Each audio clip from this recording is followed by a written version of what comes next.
I can highly recommend Albany House, not just for its great location, but the staff was also incredibly helpful.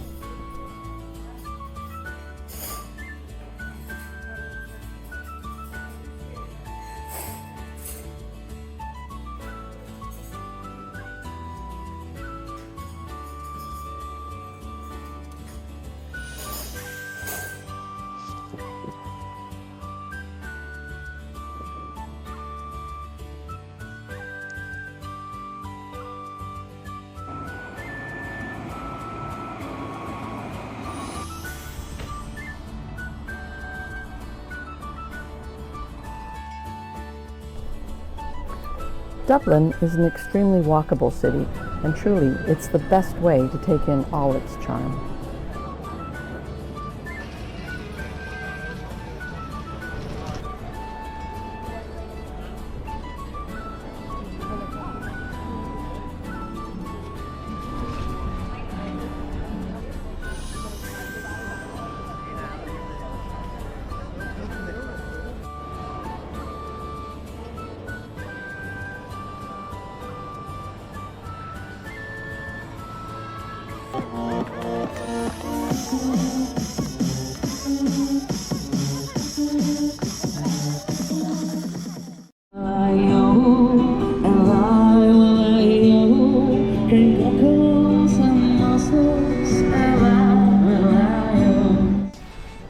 Exactly where the Vikings landed to create their trading post with places like England. This is where it all begins. Now, Dublin obviously sounds an awful lot like Dublin. Now, Dublin is Irish, and it becomes it's the Irish for Blackpool. The reason why it's called the Blackpool is because behind us there used to be a lake. You see a big lake, that was where they parked ships that would be used as trading ships, and they would go from here through another river down towards the Liffey, and then Liffey out towards the sea. The reason why this city is not called Blackpool is because with the anglicising of the country, guys, they didn't want to translate it, they wanted to just change the word. The wording just becomes not the translation but the anglicised version, which is Dublin. And that's where it comes from. When you look at it, the Irish for Dublin isn't even Dublin, it's actually Ballyauclia. This happens a lot in Ireland. Place names and town names are changed to the anglicised version rather than the translation of the Irish. Again, another effort in just driving the language out. This place though is super important when it comes to the creation of Dublin. Of course, it expands out from here, including that of Dublin Castle. So this tower you see here is the last remaining part of Dublin Castle of the original version that was built in 1204. This original version was built by the English. Now, I'm man enough to admit it, lads, but the English built a lot of our cool old stuff. That's the truth. I hate to say it.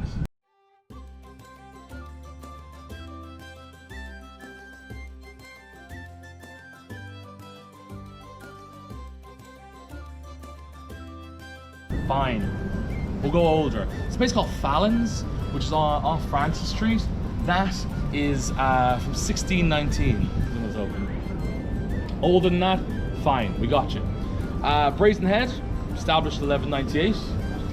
If you want to go older than that, go to this guy's neck of the woods, to Sean's Bar, which is from the 10th century, I believe. That's what they say anyway. So we have old pubs. Old pubs abound. So you don't have to spend all your time and money in there. But like I say, do go see it, just to see it and to be in there and around it.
cat and rat. They were discovered trapped inside the organ when it was dismantled and moved during the restoration of Christchurch in the 1870s. They probably got stuck after a chase around the cathedral, in which the rodent dived into the organ to escape, and the cat followed. Naturally preserved and mummified due to the lack of oxygen inside the organ case, they remain with us today, chasing each other forever inside a glass case here in the crypt.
The gallery houses Ireland's collection of European art from about the 1300s to present day.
It's the middle of September, but the flowers in St. Stephen's Park are still looking gorgeous.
Monastery. So the monks back in the 1000s, so they made elixirs, ointments, here.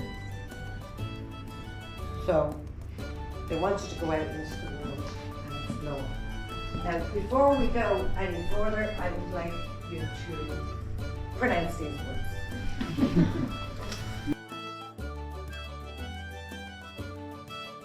So yes, we're starting from the left-hand side and we're going to lift our glass in the air and we're going to swirl. So we're going to hold it and swirl. A hain, a doe, a tree. Sláinte! Oh, that's no good. Come on, louder. Not sure how to say it.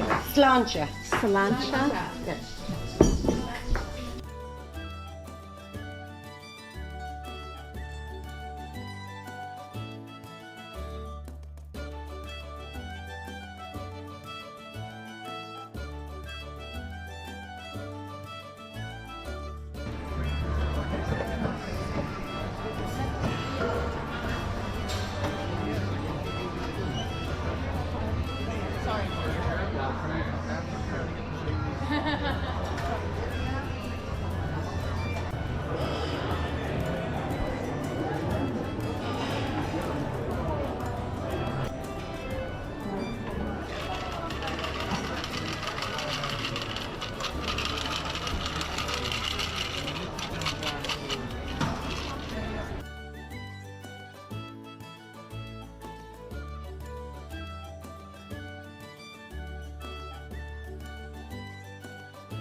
The bus trip to the west coast is a full day, leaving Dublin at 7 a.m. and returning that night around 8 p.m.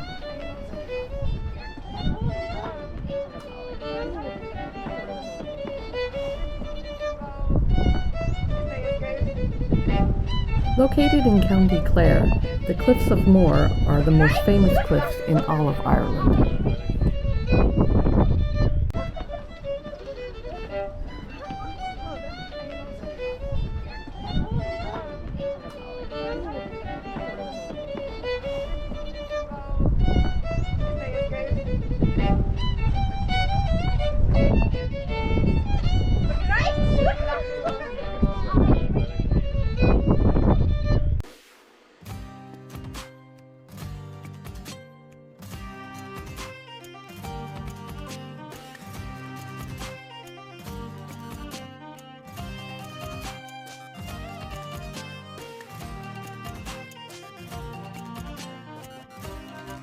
Are the Lynch's family and the Joyce's family. But to give you an example of the crests that you'll see painted, if you have a look at this building here, Lynch's Castle.